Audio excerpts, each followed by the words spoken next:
As always, in the lead up to the Super Bowl, we are going to jump ahead and look at the ads that are going to be the star of the show. Let's be honest, Jason. Now, this Super Bowl this year, to be fair, is an exciting one. I'm excited to see the Patriots, as Jason would say, demolish the Falcons. It's my hottest take. It's your hottest take, yeah. And because of that, they're going to lose. But either way, last year, I was looking forward-ish to the Super Bowl. It's the way I was looking forward to Mayweather-Pacquiao. I just kind of knew what was going to happen, right? You're anticipating that there's some fireworks.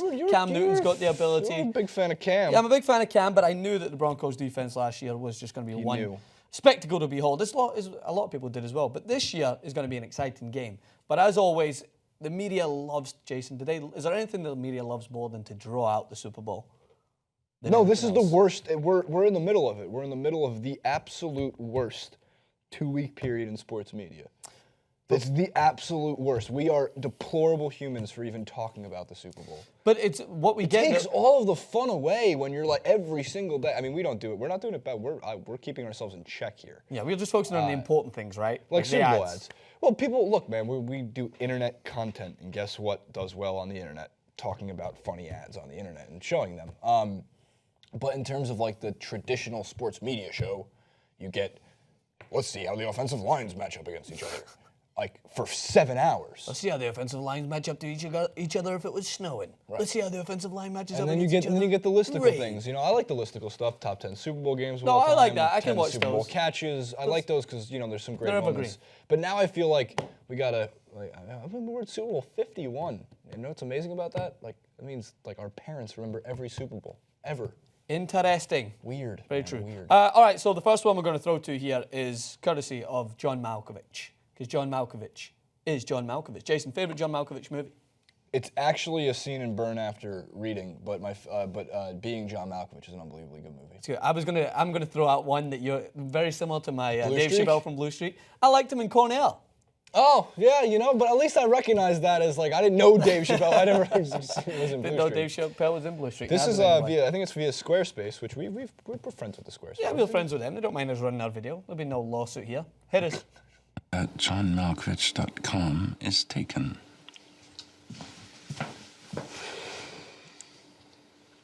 Somebody already snatched it. But I'm him. There is a film about me being me. Isn't it a movie about other people being inside you? Sure, why not? I need johnmalkovich.com. Who has it? What the hell is going on? How can you be John Malkovich? How? Dear Mr. Malkovich, guess who? I know where you live. You will find me in your yard. Get out of my name!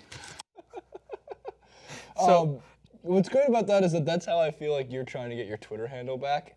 Guess who? I know where you live, at Francis Maxwell. And then it just turned out to be that I was talking to myself. No, talking to yourself.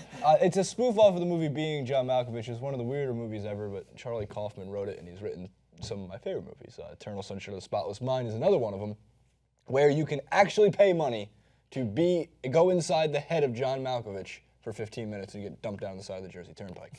But my favorite scene of John Malkovich is Burn After Reading, when he addresses his boss after being fired.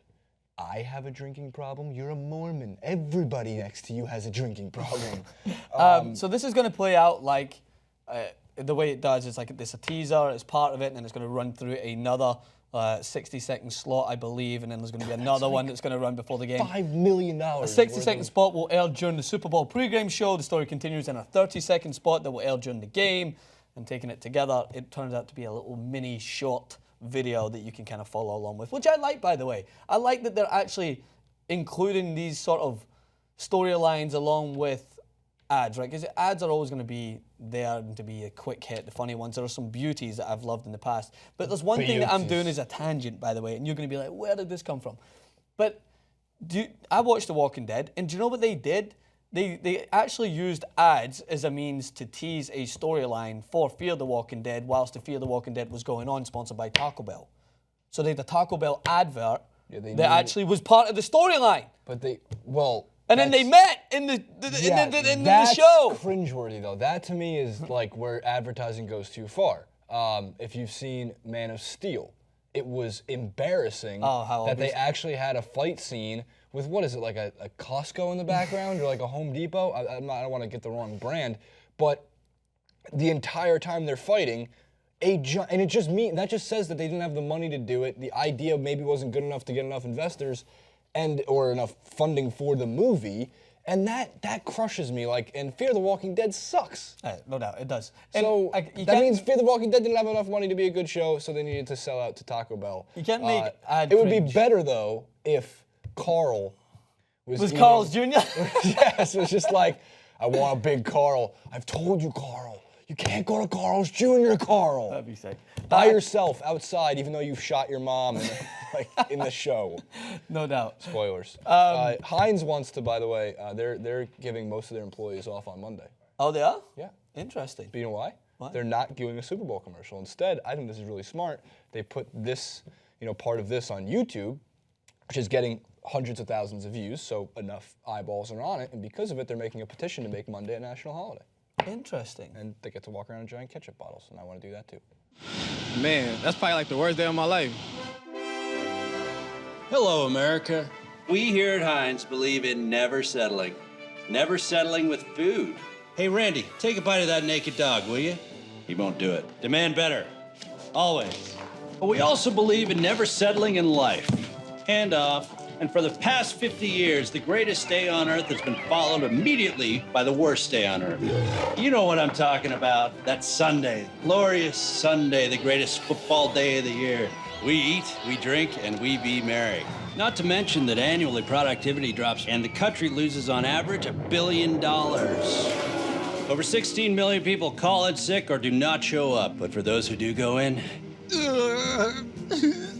Sunday.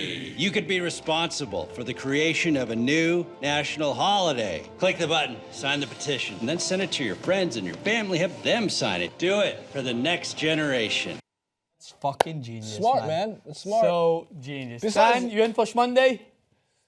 No, well, here's the problem with us. We You have to report. sports. Well, we could just report it from our hungover states. If we were CPAs, I'd be sitting there going, "Are you fucking showing up on Monday, man? Are you kidding?" Schmondays. I have the flu bug. What a great ad, because What What would be your sickness, by the way? If you had to call in with a sickness is haggis poisoning. that a real thing? Well, you're not going to argue back with me. No, I've never had. No one haggis. really knows what it is. I guess it's true. He's got haggis poisoning. Yeah, I don't know. I got a flu because I didn't wear any underwear underneath my kilt. Just use the Scottish technique. No one can argue back. Oh You don't my know. God, you should But this is so genius because you don't need to waste all that money on the ad now that you probably would have wasted it on for the halftime show, because you're going to get so much exposure. You're going to get people signing up on your website and they're like, oh, 2-for-1 mustards in. But I'm gonna be honest. I guess I'm a corporate sellout because I've never had any other type of ketchup. No, Heinz is the way, man. That's it. I've never in my life been like, you know what? Do you have any off-brand ketchup? Unless times are really tough, and Hunts. you go out for a little in and out, and you're like, maybe I could just grab 16 of these packets of ketchup, and then that'll save me go to the. I don't think so. I thought the packets were also Heinz brand. Might I know have been. McDonald's are. I know McDonald's are. I don't know if In-N-Out is, but that's me still eating Heinz, but it's just me being a cheapskate and just stealing. I'm gonna get some gonna get ketchup-related In-N-Out product later.